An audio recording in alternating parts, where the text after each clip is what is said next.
إن الحمد لله نحمده ونستعينه ونستغفره ونعوذ بالله من شرور أنفسنا ومن سيئات أعمالنا من يهده الله فلا مضل له ومن يضلله فلا هادي له وأشهد أن لا إله إلا الله وحده لا شريك له وأشهد أن محمدا عبده ورسوله أما بعد فأعوذ بالله من الشيطان الرجيم بسم الله الرحمن الرحيم والسماء ذات البروج واليوم الموعود وشاهد ومشهود قتل أصحاب الأخدود النار ذات الوقود إذ هم عليها قعود وهم على ما يفعلون بالمؤمنين شهود وما نقموا منهم إلا أن يؤمنوا بالله العزيز الحميد الذي له ملك السماوات والأرض والله على كل شيء شهيد إن الذين فتنوا المؤمنين والمؤمنات ثم لم يتوبوا فلهم عذاب جهنم ولهم عذاب الحريق إن الذين آمنوا وعملوا الصالحات لهم جنات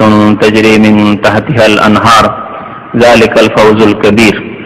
মহান আল্লাহ সমস্ত প্রশংসা, দরুদ ও সালাম নাযিল হোক প্রিয় নবী মুহাম্মদ রাসূলুল্লাহ সাল্লাল্লাহু আলাইহি ওয়াসাল্লামের উপর। আল্লাহুম্মা সাল্লি আলাইহি আল্লাহুম্মা বারিক আলাইহি। আজকে তাফসীর হবে সূরা আল বুরুজের। এই সূরা মক্কায় অবতীর্ণ, নবী কারীম সাল্লাল্লাহু আলাইহি ওয়াসাল্লামের মক্কি জীবনে।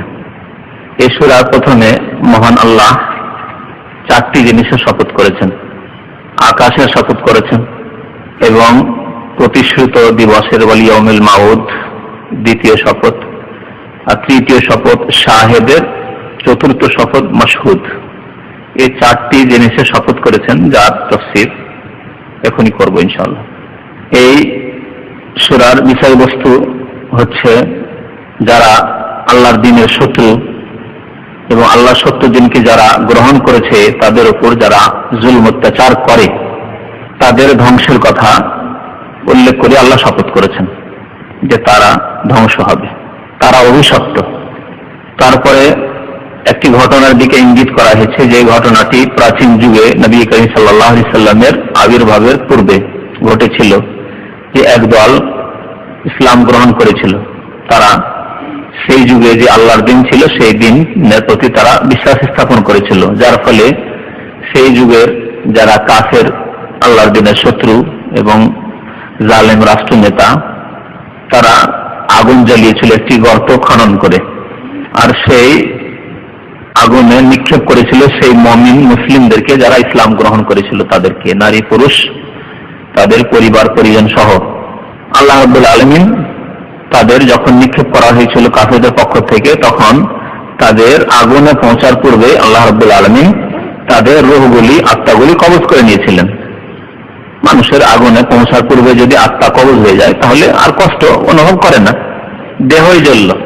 তো আল্লাহ এভাবে মুমিনদেরকে এই আগুনের কষ্ট থেকে আল্লাহ মুক্তি দান করেছিলেন, যে আগুনে তাদেরকে নিক্ষেপ করা হয়েছিল। পক্ষান্তরে সেই আগুনের লেলিহান চারিদিকে ছড়িয়ে পড়েছিল, সেই এলাকায় অঞ্চলে ছড়িয়ে পড়েছিল, এমন ভাবে ছড়িয়ে পড়েছিল যে যাতে সেই এলাকার ঘর বাড়ি সব জ্বলে গিয়েছিল এবং তারা তামাশা দেখছিল। নেতৃস্থানীয়রা, সেই কাফের নেতারা যারা এই আগুনের গর্তের পাশে বসে পরিদর্শন করছিল এই জুলম অত্যাচার যাতে মুমিন মুসলিমকে জ্বালানো হচ্ছিল, তারা সেই লেলিহানে নিমজ্জিত হলো। আগুন তাদেরকে জ্বালিয়ে সবকে শেষ করে দিয়েছিল। তো তারা ধ্বংস হয়েছিল, যে আগুন তৈরি করেছিল মুমিনদের জন্য, সেই আগুনে তারা জ্বলে ধ্বংস হয়েছিল। এদিকে ইঙ্গিত করা হয়েছে। তারপরে বলা হয়েছে আল্লাহ রাব্বুল আলামিনের পক্ষ থেকে একটি মূলনীতি, যে যারা মুমিনদেরকে অন্যায়ভাবে, যারা আল্লাহর প্রতি বিশ্বাসী, পরকালে বিশ্বাসী, যারা রাসূলে বিশ্বাসী, আল কোরআনে বিশ্বাসী মুমিন মুসলিম, তাদের জুলম অত্যাচার করবে শুধু এই জন্য যে সে মুসলিম, আর কোনো অন্যায় নেই। সে চোর নয়, সে ডাকাত নয়, সে কারো উপর অত্যাচার করেনি, সে কাউকে খুন করেনি, খুনি নয় যে তাকে তার প্রতিশোধ নেওয়া হচ্ছে, বরং শুধু মুমিন মুসলিম হওয়ার কারণে তাদের জুলম অত্যাচার করলো, তাদের জন্য ইহকাল পরকালে কঠোর শাস্তি রয়েছে। এ কথা আল্লাহ রাব্বুল আলামিন উল্লেখ করেছেন। তারপরে মুমিনদের সাফল্যের কথা উল্লেখ করেছেন, যে মুমিনরা ইহকাল পরকালে সফল কাম হবে এবং সবচেয়ে বড় সাফল্য হচ্ছে ইমানদার এবং সৎ আমলকারীদের জন্য, যাদের জন্য জান্নাত রয়েছে এবং জান্নাতের নিয়ামত রয়েছে।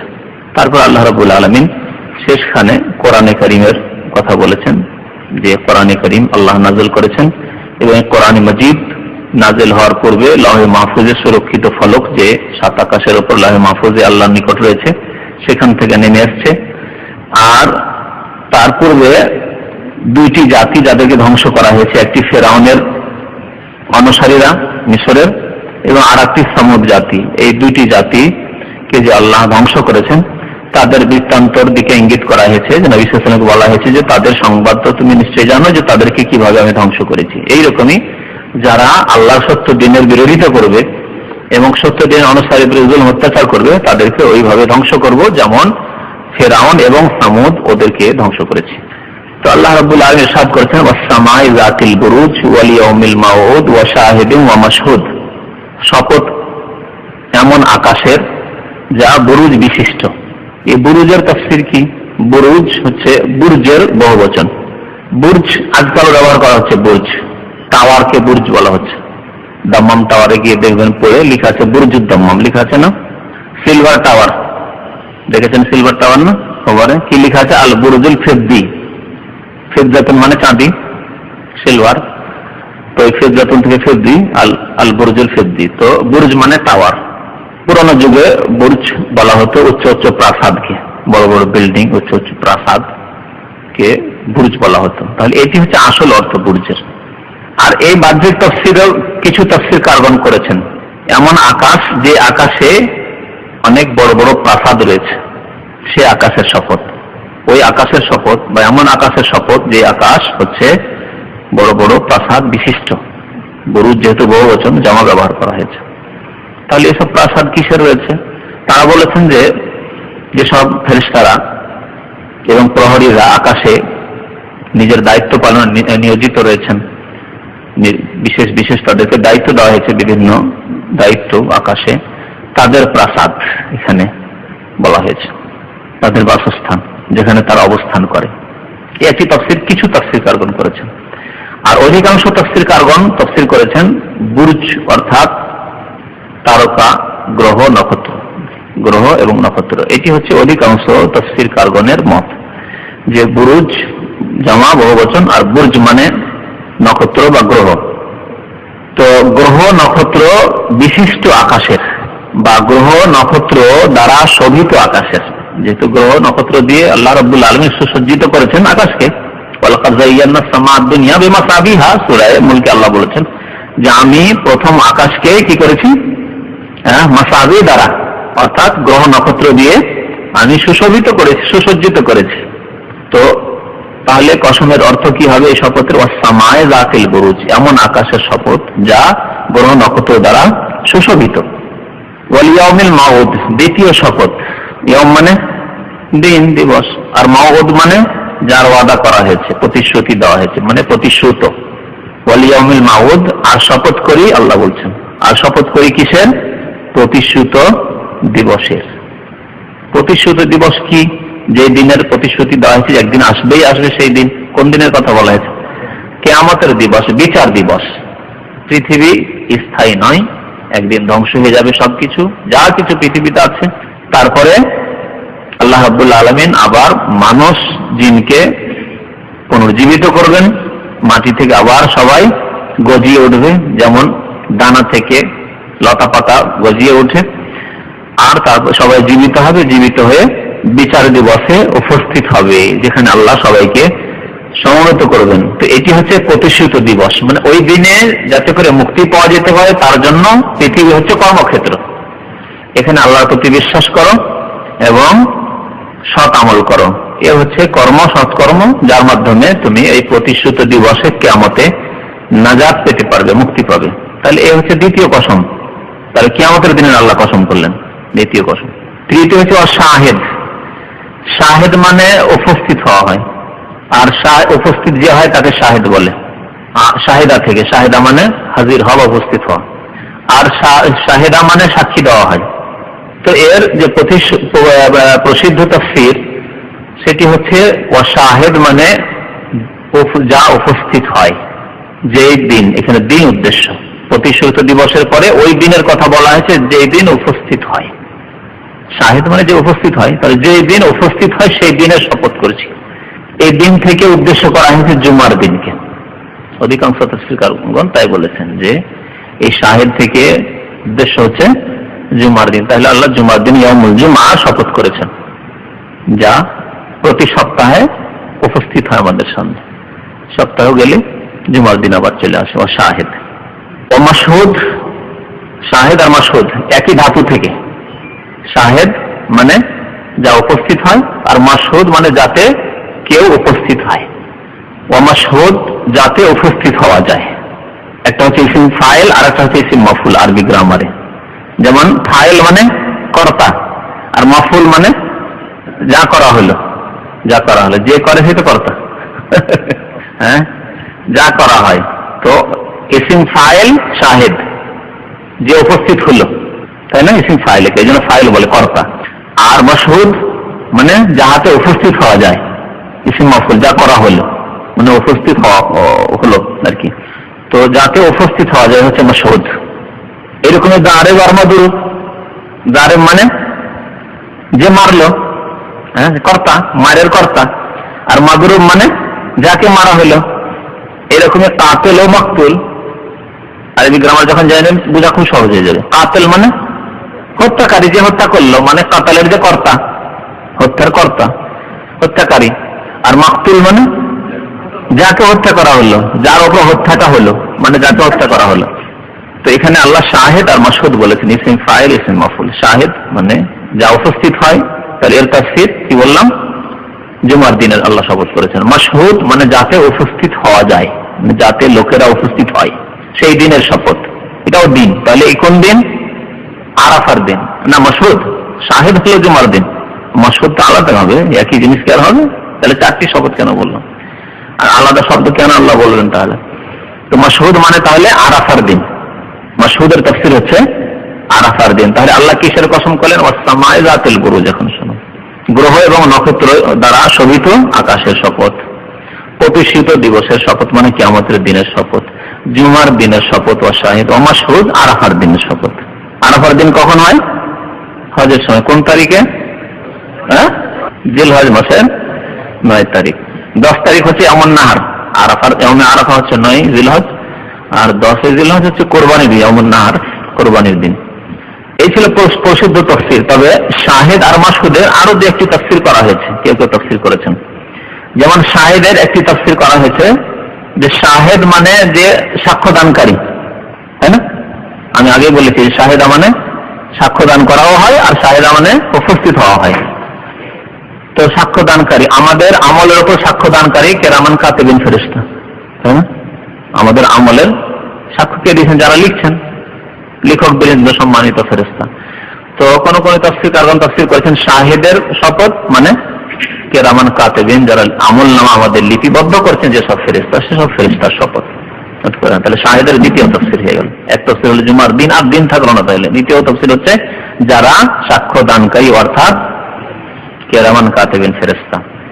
আর মাশহুদ মানে যাদের উপর সাক্ষী দেওয়া হয়। ওই যে কাতিল মাকতুল যেমন করে বুঝেছেন, ওইভাবে বুঝেন। শাহেদ আর মাশহুদ, শাহেদ মানে সাক্ষ্যদাতা, যে সাক্ষী দিল, আর মাশহুদ মানে যার উপর সাক্ষী দেওয়া হইলো। তো কার উপর সাক্ষী দেবেন? কিরামান কাতিবিন কার বিরুদ্ধে সাক্ষী দেবেন বা কার সপক্ষে সাক্ষী দেবেন? মানুষের। তাহলে আদম সন্তান। মাশহুদের তাফসীর হচ্ছে আদম সন্তান। তাহলে আল্লাহ কিসের শপথ করেছেন? কিরামান কাতিবিনের শপথ করেছেন তৃতীয় শপথ। আর চতুর্থ শপথ হচ্ছে আদম সন্তানের, মানে যত আদম সন্তান বানু আদম আসবে, এসছেন, সবার শপথ। আর একটি তাফসীর করা হয়েছে, তৃতীয় তাফসীর। কোরআনে আছে যে আমরা এই উম্মত, শেষ উম্মত, অন্যান্য সমস্ত উম্মতের উপর সাক্ষী দেব। আছে না কোরআনে?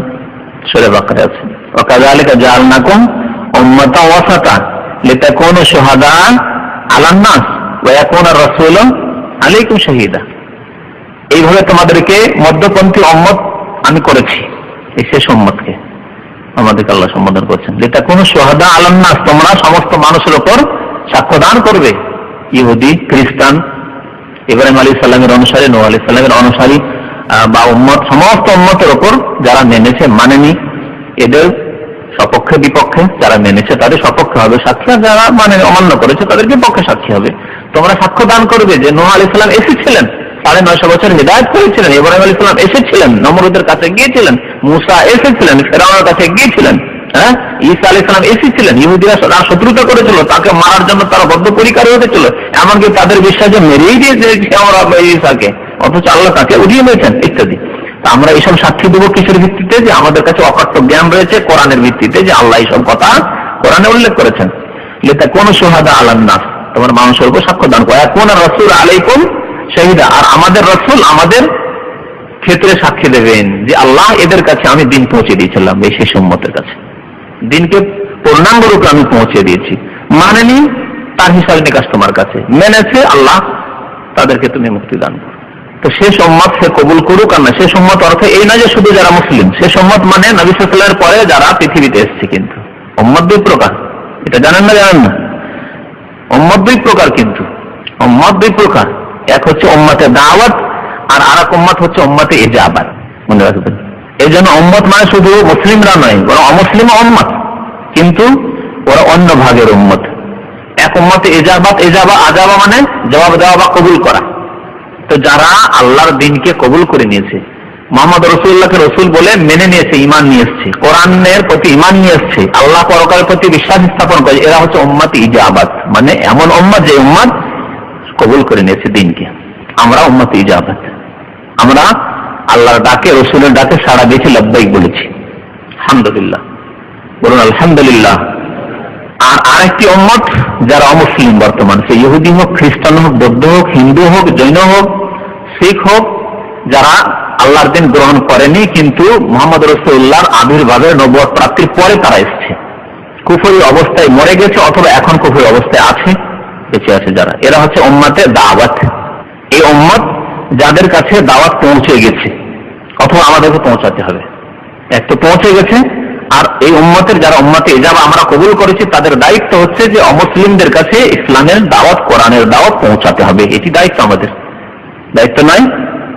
আল্লাহ বলেননি যে তোমরা খায়রা উম্মাহ, উত্তম জাতি কেন? তা'মুরুনা বিল মারুফ ওয়া তানহাউনা আনিল মুনকার। তাহলে এটি দায়িত্ব। এই জন্য উম্মতে দাওয়াত বলা হয়েছে, মানে এমন একটি জাতি, তারা উম্মাত মানে জাতি, যে সম্প্রদায়, যে তাদের কাছে ইসলামের দাওয়াত পৌঁছাতে হবে। আর এমনিতে পৌঁছে গেছে, তারপরে আমরা পৌঁছিল কি পৌঁছিল না, এই কাজের দায়িত্ব আমাদের দেওয়া হয়েছে, পৌঁছাতে হবে, ঘরে ঘরে পৌঁছাতে হবে, দেশে দেশে পৌঁছাতে হবে। তারাও উম্মত। সুতরাং আল্লাহ রাসূল যে সাক্ষী দেবেন শুধু মুসলিমদের ক্ষেত্রে না, তাহলে কি অমুসলিম, হিন্দু, খ্রিস্টান, ইহুদি, নাসারা তাদের বিরুদ্ধে সাক্ষী দেবেন না? তাদের বিরুদ্ধে সাক্ষী হবে যে আল্লাহ না, তাদের কাছে দিন আমি পৌঁছে দিয়েছিলাম, আবু জাহাল, আবু লাহাব তাদের কাছে পৌঁছে দিয়েছিলাম, অমান্য করেছে, তারা মানেনি। এই যুগের যারা মুসলিম কাফের রয়েছে, যে কোনো যুগের যারা কাফের, আল্লাহ নবীর পরে যত কাফের বিধর্মী হয়ে মারা যাবে, তাদের বিরুদ্ধে সাক্ষী হবে নবী কারীম সাল্লাল্লাহু আলাইহি ওয়াসাল্লাম, আল্লাহ আমি তো পৌঁছে দিয়েছিলাম, তারা অমান্য করেছে, মানেনি, কোরআন চর্চা করেনি, কোরআনের কাছেও যায়নি তারা। আর যারা মেনে নিয়েছে এবং বাস্তবায়ন করেছে, তাদের সপক্ষে সাক্ষী হবে আল্লাহ, এরা আমার উম্মত, এরা মেনে নিয়েছে, উম্মতে ইজাবাত, এই দাওয়াতে সাড়া দিতে লব্বাইক বলেছে। যারা পাপিষ্ঠ, গুনাহগার আর বিদাতি, যারা নবীর আদর্শ ছাড়া অন্যদের আদর্শকে পালন করেছে, বিদাতপন্থী যারা, যাদের বিভিন্ন তরিকত রয়েছে, তো তাদের সম্পর্কে আল্লাহ রাসূল সাক্ষী হবে যে আল্লাহ, এরা আমার দোহাই পেড়ে মুসলিমের নাম দিয়ে, ইসলামের নাম দিয়ে এরা অন্য তরিকা অবলম্বন, অন্য আদর্শ অবলম্বন করেছে, তাহলে তাদের বিরুদ্ধে সাক্ষী হবে আল্লাহ, মুসলিম হওয়া সত্ত্বেও এরা পাপ করেছে। ওয়া ইয়াকুনা রাসূলু আলাইকুম শাহীদা, রাসূল তোমাদের উপর সাক্ষ্যদান করবেন, শহীদ হবে। তাহলে শাহেদ মানে সাক্ষ্যদাতা, তাহলে এই উম্মত। আর আমরা সাক্ষী দেব কাদের উপর? অন্যান্য সমস্ত উম্মতের উপর, তাই না? যত নবী এসেছেন এবং যত জাতি এসেছে, সেসব জাতির উপরে আমরা সাক্ষী, জাতির ক্ষেত্রে আমরা সাক্ষ্য দান করবো। তাহলে শাহেদ মানে এই উম্মত, আর মাশহুদ মানে অন্যান্য উম্মত, বিগত উম্মতগণ। বিগত উম্মত অনেক রয়েছে, তার মধ্যে উল্লেখযোগ্য হচ্ছে ইহুদি, খ্রিস্টান এবং পৌত্তলিক। বিশেষ করে আল্লাহ প্রদত্ত দিন যারা অনুসারী ছিল, যে দিনগুলি আল্লাহ রহিত করে দিয়েছেন, তারা ইহুদি, নাসারা, আহলি কিতাব। এবং আর একটি জাতি হচ্ছে পৌত্তলিক, সে পৌত্তলিক আগুনের পূজারী হোক আর পুতুলের পূজারী হোক, যারা মুশরিক। আল্লাহ রাব্বুল আলামিন এই জন্য কোরআনে কাফেরদেরকে 3 ভাগে ভাগ করেছেন, বরং 4 ভাগ বলতে পারি। তো এক হচ্ছে আহলি কিতাব, আবার 2 ভাগে, তাহলে 4 ভাগ হয়ে যায়। আহলি কিতাব 2 ভাগ, ইহুদি এবং খ্রিস্টান। আর আরেক ভাগকে আল্লাহ মুশরিকিন বলেছেন, মুশরিক মানে যারা বহুত্ববাদী, আল্লাহ এক আল্লাহর ইবাদত না করে অনেক দেবী দেবতার পূজা করে, সূর্য চন্দ্রের পূজা অথবা গাছের পূজা, নদী নালার পূজা, পাহাড় পর্বতের পূজা ইত্যাদি, পুতুল পূজা, মুশরিকেরা। আর আরেকটি দলকে আল্লাহ মুনাফিক বলেছেন। কোরআনে যতগুলি আল্লাহর শত্রু, আল্লাহর দ্বীনের শত্রু, আল্লাহ দ্রোহী, তারাকে এইভাবে ভাগ করা হয়েছে: আহলে কিতাব, ইহুদি খ্রিস্টান, এবং মুশরিক পৌত্তলিক, আর মুনাফিক। আর আরেকটি দল যারা আল্লাহর বান্দা, তাদেরকে আল্লাহ মুমিনুন বলেছেন। কাদ আফলাহাল মুমিনুন, ইন্নামাল মুমিনুনা আল্লাযীনা, তাই না? মুমিনুন তাদেরকে বলেছেন। ওয়ালা তামুতুন্না ইল্লা ওয়া আনতুম মুসলিমুন, তাহলে মুমিনুন অথবা মুসলিমুন তাদেরকে বলছেন। তাহলে কয়টি তাফসীর জানেন শাহিদ আর মাশহুদের? একটি হচ্ছে শাহিদ হচ্ছে জুমার দিন, বলেন। মাশহুদ হচ্ছে আরাফার দিন। দ্বিতীয় হচ্ছে শাহিদ হচ্ছে সাক্ষীদাতা, কিরামান কাতিবিন, ফেরেশতা। আর মাশহুদ হচ্ছে আদম সন্তান, যাদের আমলনামা লিখছেন। আর তৃতীয় তাফসীর হচ্ছে শাহিদ এই উম্মত, আমরা। আর মাশহুদ হলো অন্যান্য বিগত উম্মত, যাদের উপর আমরা সাক্ষী দেব। শাহিদ ও মাশহুদ। তারপর আল্লাহ বলেছেন কুতিলা আসহাবুল উখদুদ।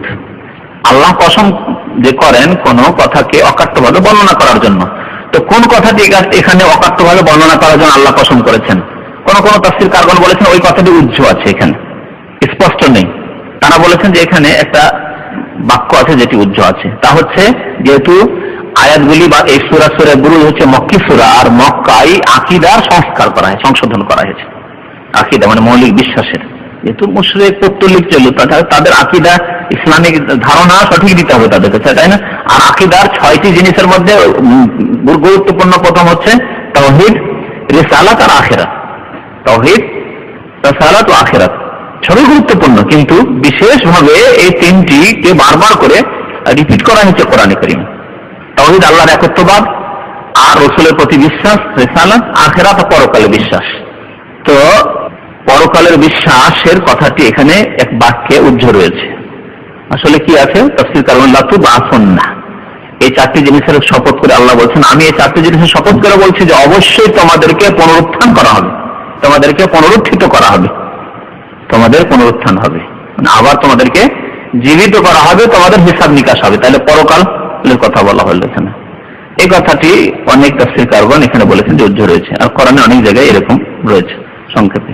আর কেউ কেউ বলেছেন যে শপথ করার পরে এই ঘটনার সত্যতার ওপর গুরুত্ব আরোপ করা উদ্দেশ্য, যে ঘটনাটি ঘটিয়েছিল আল্লাহর দ্বীনের শত্রুরা, যারা মুমিনদেরকে আগুনে নিক্ষেপ করেছিল, গর্ত খনন করে আগুন জ্বালিয়ে।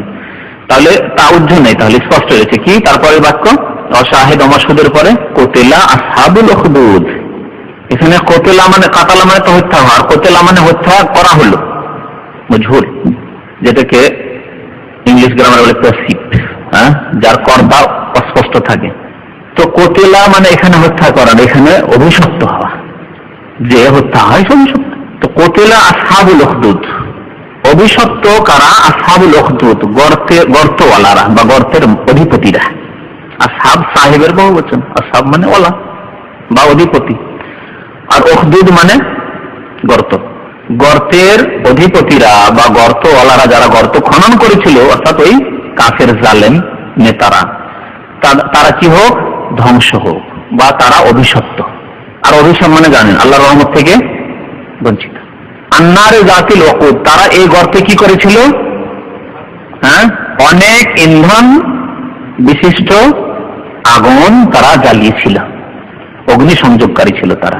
আসহাবুল উখদুদ যারা গর্তের মালিক, তারা অনেক ইন্ধন বিশিষ্ট অগ্নি সংযোগকারী ছিল। ওকুদ মানে ইন্ধন, আর নার মানে আগুন। ওকুদ হান্নাস ওয়াল হিজারা, জাহান্নামের আগুনের ক্ষেত্রে আল্লাহ বলে জাহান্নামের ইন্ধন কি হবে?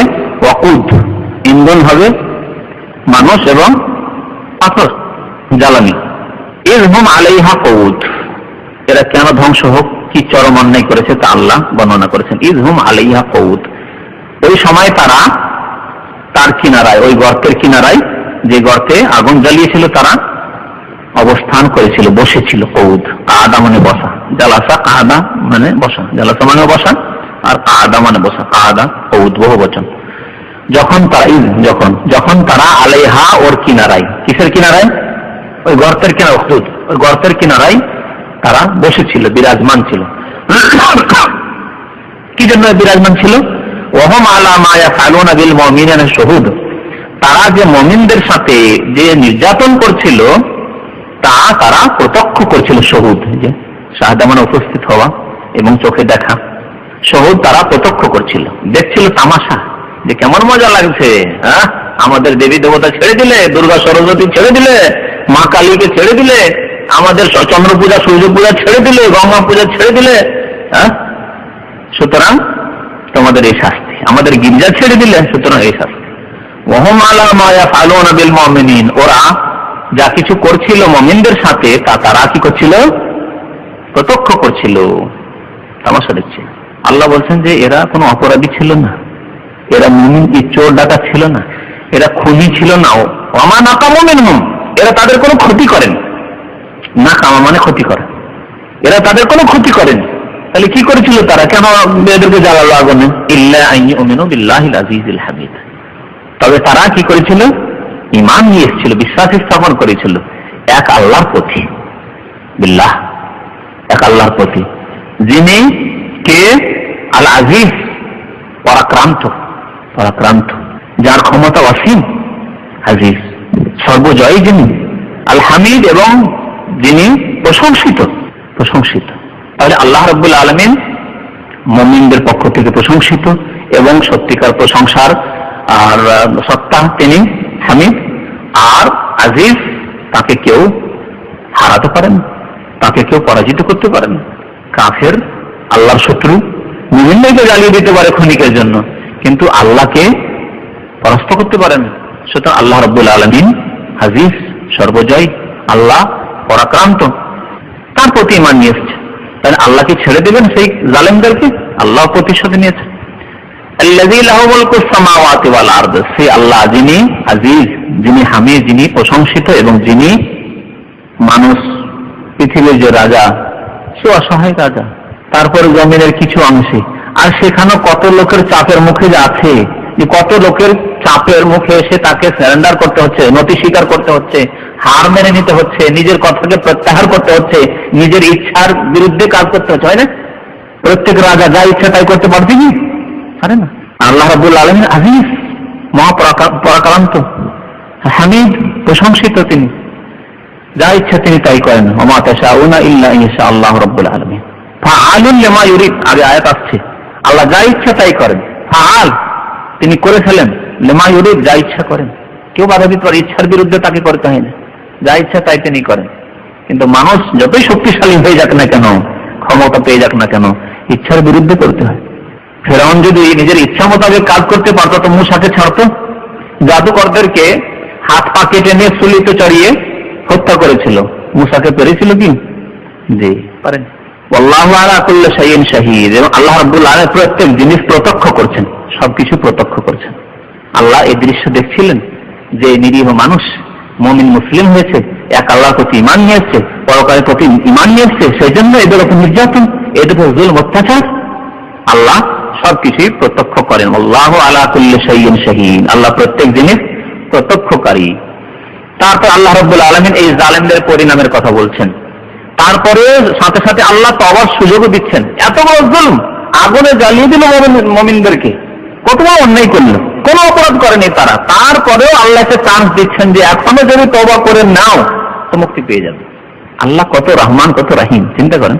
সুম্মাল্লাহ ইয়াতুবু, আল্লাহ বলছেন, দেখেন কি বলছেন, ইন্নাল্লাযীনা ফাতানুল মুমিনিনা ওয়াল মুমিনাত, নিশ্চয়ই যারা নিপীড়ন করলো মুমিনদের, মুমিন পুরুষের উপর, ওয়াল মুমিনাত, মুমিন নারীদের উপর, মুমিন নারী পুরুষের উপর যারা জুলম অত্যাচার করলো, সুম্মা লাম ইয়াতুবু, অতঃপর তওবা করলো না, প্রত্যাবর্তন করলো না, ওই অবস্থায় মরে গেল, ওই জুলম অত্যাচার করতে করতে মরে গেল। তওবা করলে কি করতে হবে? তাহলে তাকেও কলমা পড়ে মুসলিম মুমিন হয়ে যেতে হবে। সুম্মা লাম ইয়াতুবু, তাহলে সুম্মা লাম ইয়াতুবু বলে আল্লাহ লাস্ট একটা চান্স দিচ্ছেন, যা চরম অন্যায় করেছো, আমার মুমিন বান্দাদেরকে জবাই করেছো, মুমিন বান্দাদেরকে জ্বালিয়ে দিয়েছো, মুমিন বান্দাদের নির্যাতন করেছো, এখনো তওবার সুযোগ আছে। আল্লাহ এই সুযোগে অনেককে সুযোগ দিয়েছেন এবং তার সাথে তৌফিকও পেয়েছে তারা। যেমন খালিদ বিন ওয়ালিদ, আবু সুফিয়ান, এরা কি জুলুম করেনি? জুলুম করেছে, কিন্তু তওবা করে নিয়েছে, আল্লাহ মাফ করে দিয়েছে, ঠিক না? আবু সুফিয়ান আর খালিদ বিন ওয়ালিদ ওহদের নেতৃত্বে যেখানে ক্ষতিগ্রস্ত হতে হয়েছে মুসলমানদেরকে, আবু সুফিয়ান শেষ পর্যন্ত মেয়ে চলে এসেছে আল্লাহ রসুলের ঘরে। আবু সুফিয়ানের মেয়ের নাম কি ছিল বলতে পারেন? আবু সুফিয়ানের মেয়ে উম্মুল মুমিনিন আল্লাহ রসুলের বিবি উম্মে হাবিবা। উম্মে হাবিবা আল্লাহ রসুলের ঘরে, তারপর নবীকে বরদাস্ত করতে পারছেন না, দেখা বরদাস্ত করতে পারছেন। একবার লুকিয়ে লুকিয়ে মেয়েকে দেখতে এসছে, এখনো কলমা পড়েনি, ঘৃণা আছে এখনো কলমার উপর, না মুসলমান হবো না আমি, দেখতে এসছে।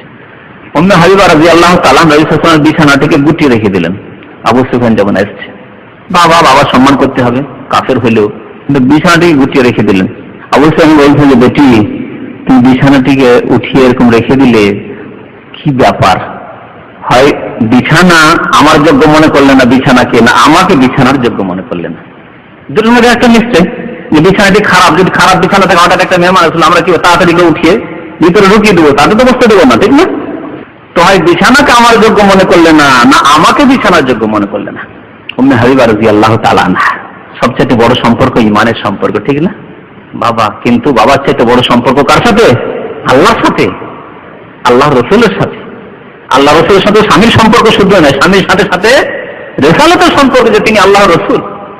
বললেন উম্মে হাবিবা রাদিয়াল্লাহু তাআলা আনহা, জিয়া আবি, হে আব্বা, ইন্নাকা কাফিরুন মুশরিক, তুমি কাফির, পৌত্তলিক, মুশরিক তুমি। ওয়া আন্না হাযা ফিরাশু রাসূলিল্লাহ সাল্লাল্লাহু আলাইহি ওয়াসাল্লাম, এটি হচ্ছে আল্লাহর পেয়ারা রসুলের বিছানা। সুতরাং আল্লাহ রসুলের বিছানায় মুশরিক বসবে, এটা আমি মেনে নিতে পারি না। আমার জন্য উচিত নয় যে মুশরিক, আল্লাহ মুশরিককে অপবিত্র বলেছে, ইন্নামাল মুশরিকুনা নাজাস। মুশরিক হচ্ছে অপবিত্র, তার অন্তর অপবিত্র, অন্তরে অনেক দেবী দেবতা ঢুকে আছে। গাছের পূজা, পাহাড় পূজা, সূর্য পূজা, চন্দ্র পূজা, আগুন পূজা সব ঢুকে আছে, লিঙ্গ পূজা ঢুকে আছে, দেবতার পূজা ঢুকে আছে। তোমাকে কি করে এই রাসূলুল্লাহর বিছানা বসতে দেবো? তা হতে পারে না। তাই বলে, হ্যাঁ তাই বলছি আপনাকে, দেখা করে চলে গেল। কিন্তু নবী করিম সাল্লাল্লাহু আলাইহি ওয়াসাল্লাম বিছানায় উম্মে হাবিবা রাদিয়াল্লাহু তাআলা বসতে দিলেন না। এই হচ্ছে ইমানের সম্পর্ক। তো আল্লাহ রাব্বুল আলামিন সুযোগ দিয়েছেন, বলছিলাম এই আবু সুফিয়ান পরে মুসলমান হয়েছে, খালিদ বিন ওয়ালিদ পরে মুসলমান হয়েছে, কিন্তু এই সুযোগ অনেকে গ্রহণ করেনি, অনেকেই গ্রহণ করেনি। সুযোগ আল্লাহ সুযোগ দিয়েছেন, জুলম অত্যাচার করেছে, মক্কাতে জুলম অত্যাচার করেছে অনেক কাফের, যারা কুফরি অবস্থায় মারা গেছে, বিভিন্ন যুদ্ধে মারা যাক বা নিজের বাড়িতে মারা যাক, কুফরি অবস্থায় মারা গেছে, নির্যাতন করে, জুলম অত্যাচার করে আল্লাহ রসুল সাহাবায়ে কেরামদের উপর। তাদেরকে আল্লাহ তৌফিক দেননি, তারা তওবা করেনি। অতবার তওবা করলো না, তাহলে কি শাস্তি রয়েছে? ফালাহুম আযাবু জাহান্নাম, তাদের জন্য রয়েছে জাহান্নাম, নরকের আযাব, জাহান্নামের শাস্তি। ওয়ালাহুম আযাবুল হারিক, এবং তাদের জন্য দহন যন্ত্রণার শাস্তি রয়েছে, দহন যন্ত্রণার শাস্তি রয়েছে। হারিক, হারিক বুঝেন তো? আগুন লেগে যাওয়া, হারাকা মানে জ্বালিয়ে দেওয়া, হ্যাঁ জ্বলে যাওয়া, হারাকা মানে, আহরাকা মানে জ্বালিয়ে দেওয়া, হারাকা থেকে হারিক। আজকাল বলা হয় কোথাও আগুন লেগেছে, কি হারিক, হ্যাঁ আগুন লেগেছে।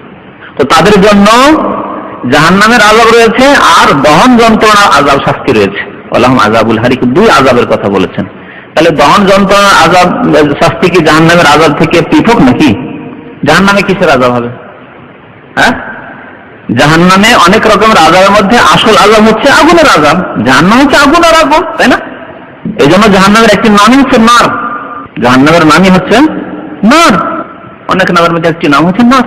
তাহলে জাহান্নাম আগুন, আগুন, সে আগুন ছাড়া অনেক শাস্তি আছে। জাহান্নামে বা পর্বত রয়েছে, যে পর্বত থেকে নিক্ষেপ করা হবে, আযাব যাবে। জাহান্নামে আরো বিভিন্ন রকম আযাব হতে পারে, কিন্তু জাহান্নামে ফাঁসিতে ঝুলন্ত থাকবে, জাহান্নামে বিষ খাবে, যে বিষ খেয়ে আত্মহত্যা করেছে, যে যেভাবে আত্মহত্যা করেছে সে জাহান্নামে সেরকম শাস্তি হবে।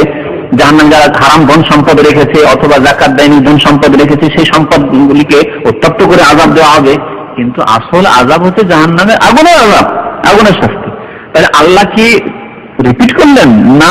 আযাবুল হারিকটি অন্য আযাব, সেটি এটি হচ্ছে পার্থিব আযাব। ফালাহুম আযাবু জাহান্নাম, এটি হচ্ছে পরলৌকিক আযাবের কথা আল্লাহ বলেছেন। যারা মুমিনদেরকে কি করলো? ইন্নাল্লাযীনা ফাতানুল মুমিনিনা ওয়াল মুমিনাত, মুমিনদের উপর জুলম অত্যাচার করলো, নিপীড়ন করলো। সুম্মা লাম ইয়াতুবু, অতঃপর তওবাও করলো না, ওই অবস্থায় মরে গেল। ফালাহুম আযাবু জাহান্নাম, তাদের জন্য একটি শাস্তি হচ্ছে পরলৌকিক শাস্তি, জাহান্নামের শাস্তি, জাহান্নামেও রয়েছে আগুন। ওয়ালাহুম আযাবুল হারিক, আর তাদের জন্য পৃথিবীতেও রয়েছে দহন যন্ত্রণার শাস্তি। এই দহন যন্ত্রণার শাস্তি ওই ঘটনাকে লক্ষ্য করে বলা হয়েছে। এই যে ঘটনাটি, গর্ত খনন করে তাতে জ্বালানি খড়ি দিয়ে আগুন জ্বালিয়েছিল তারা, আর সেই আগুনে মুমিনদেরকে নিক্ষেপ করেছিল। তখন কি বলেছি যে আল্লাহ রাব্বুল তাদের রূহকে আগুনে পৌঁছার আগে কবজ করে নিলেন। পক্ষান্তরে সেই আগুনের লেলিহান চারিদিকে এমন ছড়িয়ে পড়লো যে আশেপাশে যে বসে যারা তামাশা দেখছিল সবাই তাতে জ্বলে শেষ হয়ে গেল। ওয়ালাহুম আযাবুল হারিক বলে এই শাস্তির দিকে ইঙ্গিত করা হয়েছে। মুসলিম শরীফে একটি ঘটনা রয়েছে, এই ঘটনার সাথে তার সম্পর্ক, যে যাদেরকে যেসব মুমিন মুমিনাত নারী পুরুষকে জ্বালানো হয়েছিল নির্যাতন করে, তাদের মধ্যে এক মহিলা ছিলেন, সেই মহিলা মুমিনা, তার কোলে একটি শিশু ছিল, দুধ পানকারী শিশু ছিল। ইতশিত করছে সে আগুনে নিক্ষিপ্ত হতে।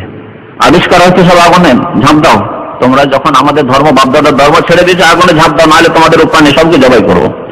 আগুনে সবকে ধাক্কা দিয়ে নিক্ষেপ করা হচ্ছে। সে মহিলা ওই শিশুর জন্য, শিশুর মায়া যে আমি না হয় জ্বলে যাবো কিন্তু শিশুটিও জ্বলবে, শিশুর জন্য চিন্তা করছে, ইতশিত করছে। তখন সেই শিশুর মুখ ফুটে গেল, বাকশক্তি খুলে গেল। নবী কারীম সাল্লাল্লাহু আলাইহি ওয়াসাল্লাম বলেছেন যে তিনটি, আর কোন কোন হাদিসের আরেকটির কথা, এই চারটি শিশু বাল্যকালে কথা বলেছে।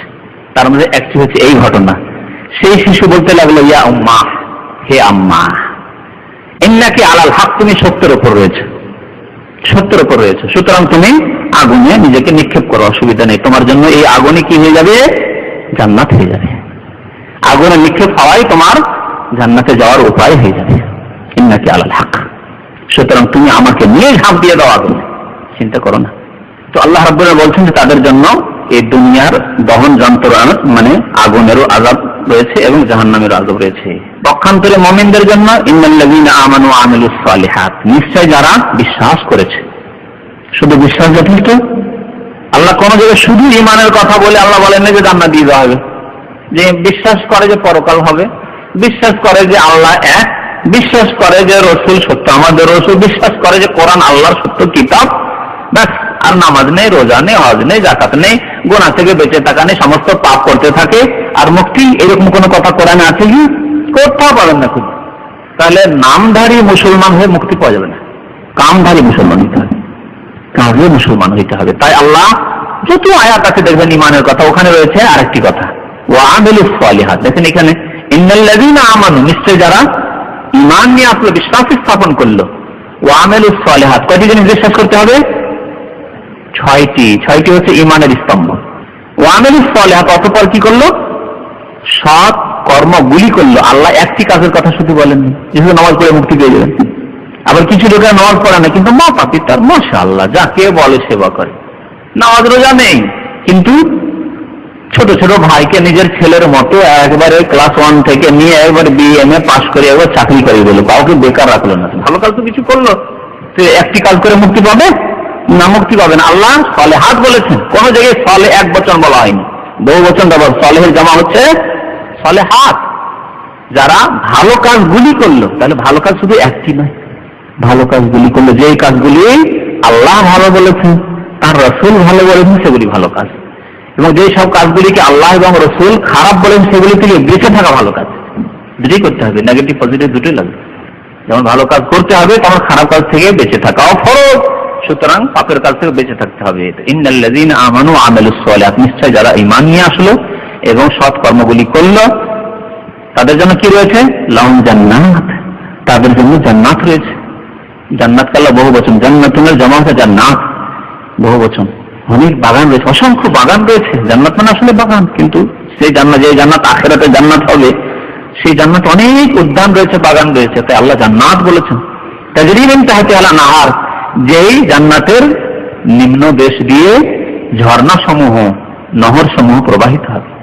খলখল করে যখন ঝর্ণা বইবে কত সুন্দর লাগে দৃশ্য। সেই দৃশ্য রাজাদের বাড়িতেই হয়তো থাকে, আমরা তো চোখে দেখিনি। কিন্তু যদি একটা কল্পনা, সামান্য একটা মানে প্রাথমিক পর্যায়ে বলা যেতে পারে, না হলে তো জান্নাতের নিয়ামতের কল্পনা করা যায় না। যেমন নবী করিম সাল্লাল্লাহু আলাইহি ওয়াসাল্লাম বলেছেন যে সে কথা বলে বর্ণনা করা যেতে পারে না, এবং মানুষ কল্পনাও করতে পারে অতদূর পর্যন্ত এসব নিয়ামত জান্নাতে রয়েছে, আর না কোনো চোখে দেখেছে না কানে শুনেছে।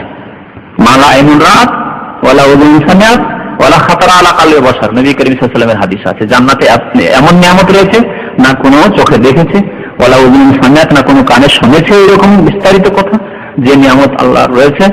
ওয়ালা খাতারা আলা কালবি বাশার, না কোনো মানুষের অন্তরে তার কল্পনা হয়েছে, কল্পনার বাইরে।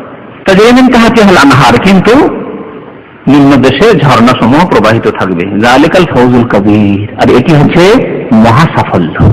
ফৌজ আল কবির, মহা সাফল্য। এটি এর চাইতে বড় সাফল্য আর কিছু হতে পারে না।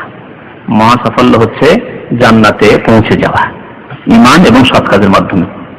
তারপর আল্লাহ রাব্বুল আলামিন বলছেন যে যেসব জালেম জুলুম করে, যেসব অত্যাচারকারী অত্যাচার করে সব লোকদের ওপর, তাদেরকে জেনে রাখা উচিত যে আল্লাহ হয়তো অবসর দেন, আল্লাহ ভুলে যান না। এমন না যে আল্লাহ ভুলে গেছেন অমুক জালেমকে, বরং আল্লাহ অবসর দেন। আরবিতে একটি কথা আছে ইমহাল, মানে অবসর দেওয়া। সূরা তারাকে পড়েছেন না, আমহিলহুম রুয়াইদা, কিছু কালের জন্য অবসর। আমহিল ওখান থেকে ইমহাল, মানে আল্লাহ অবসর দেন। আর আরেকটি হচ্ছে ইমহাল না বলে হাকে সামনে আগে করে ইহমাল। ইহমাল মানে ছেড়ে দেওয়া, আল্লাহ ছেড়ে দেন, যে চিরকাল অত্যাচার করতে থাকবেন আর আল্লাহ ধরলেন না, গাফিল হয়ে গেলেন, ছেড়েই দিলেন না, তো ইহমাল করেন না, আল্লাহ ইমহাল করেন, আল্লাহ অবসর দেন। যে হতে পারে সংশোধন করতে পারে, যাচ্ছে যা কত দূরের দৌড় যাচ্ছে, দেখি কত দূর অত্যাচার করে, করুক, দেখছি। তো আল্লাহ বলছেন ইন্না বাতশা রাব্বিকা লাশাদীদ, হে নবী, নবীকে সম্বোধন করে বলা হয়েছে নিশ্চয়ই তোমার পালন কর্তার পকড়াও, বাতশ মানে জবরদস্ত ভাবে কাউকে ধরে নেওয়া, তোমার রবের পকড়াও লাশাদীদ অত্যন্ত শক্ত, অত্যন্ত কঠোর। যখন আল্লাহ ধরে নেবেন অত্যন্ত কঠোর আল্লাহ ধরে নেওয়া। ইন্নাহু হুয়া ইউবদিউ ওয়া ইউঈদ, আর নিঃসন্দেহে তিনি আল্লাহ ইউবদিউ প্রথমবার সৃষ্টি করেন, ওয়া ইউঈদ এবং পুনরায় সৃষ্টি করবেন। প্রথমবারও আল্লাহ সৃষ্টি করেছেন এবং করেন মানুষকে বা যে কোনো জীবকে, আবার পুনরায় যখন আল্লাহ জীবিত করবেন কিয়ামতের হিসাব নিকাশের জন্য, তাও আল্লাহই করবেন। ওয়া ইউঈদ ওয়া হুয়াল গাফুরুল ওয়াদুদ, এবং সেই আল্লাহ অতি মার্জনাকারী, ক্ষমাশীল, গফুর। আল ওয়াদুদ এবং প্রেমময় তিনি। ওয়াদুদ ওয়াদ্দা, ওয়াদ্দা মানে ভালোবাসা। এই ওয়াদুদ শব্দটি আল্লাহর নাম, আল্লাহর নাম। বিবাহ শাদীর ক্ষেত্রে নবী কারীম সাল্লাল্লাহু আলাইহি ওয়াসাল্লাম তাজাওয়াজুল ওয়াদুদ আল ওয়ালুদ, তোমরা বিয়ে করো এমন স্ত্রী দেখে যে বেশি সন্তান দিতে পারে, আল ওয়ালুদ ওয়ালাদা থেকে, যে বেশি সন্তান দিতে পারে। আল ওয়াদুদ এবং বেশি ভালোবাসা দান করতে পারে। কেমন করে বুঝবেন? বিয়ে করতে যাচ্ছেন, পয়গাম দেবেন, কেমন করে বুঝবেন যে বেশি সন্তান দিতে পারবে, পারবে না, আর এ বেশি ভালোবাসতে পারবে, পারবে না, কেমন করে বুঝবেন? হ্যাঁ, দুটি কুল দেখতে হবে। হ্যাঁ, মা খালাকে দেখলে মায়ের কুল বোঝা যাবে, আর ফুফুদেরকে দেখলে, বাবাকে ফুফুকে দেখলে বোঝা যাবে। দুই কুলেরই প্রভাব তার উপর পড়বে।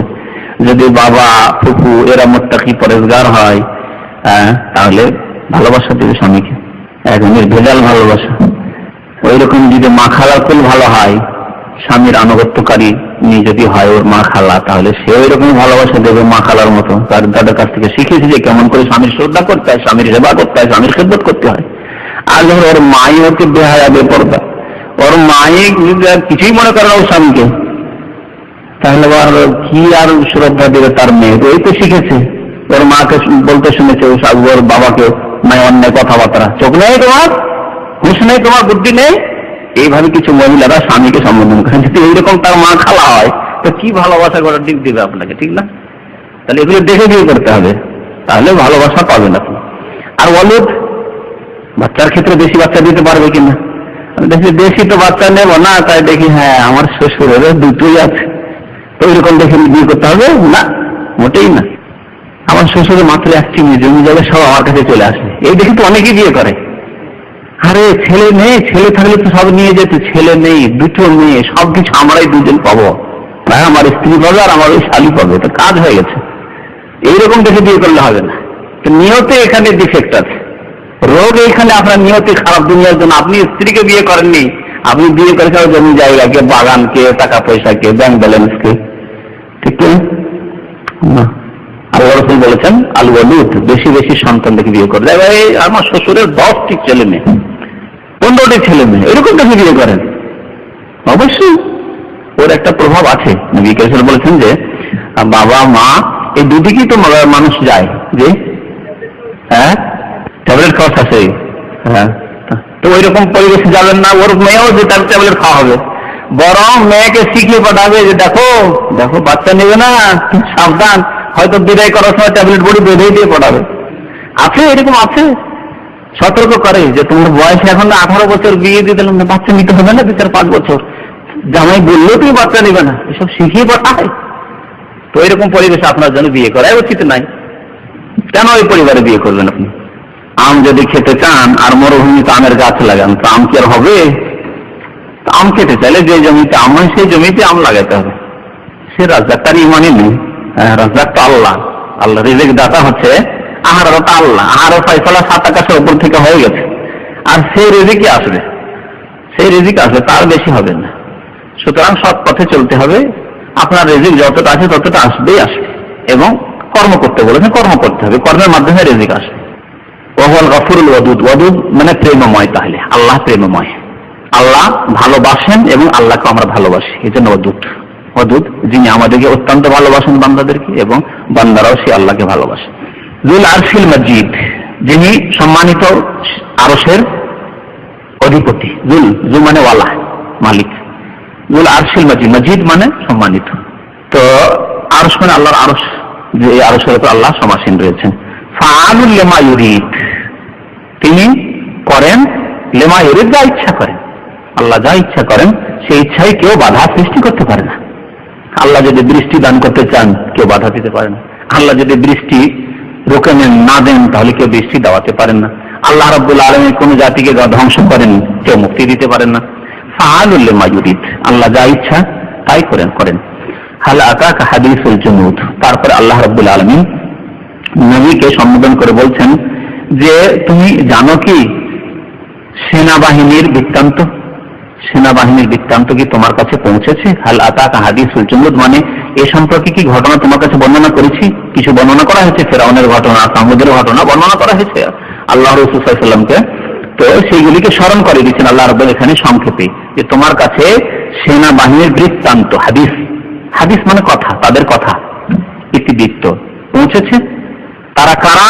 তাহলে সেনার মালিক কারা ছিল? ফেরাউন এবং সামুদ। সামুদ জাতি অত্যন্ত শক্তিশালী জাতি ছিল, এবং ফেরাউনের কাছে বড় শক্তিশালী সেনাবাহিনী ছিল। তাদের কথা কি শুনেছে যে তাদের কি হয়েছিল?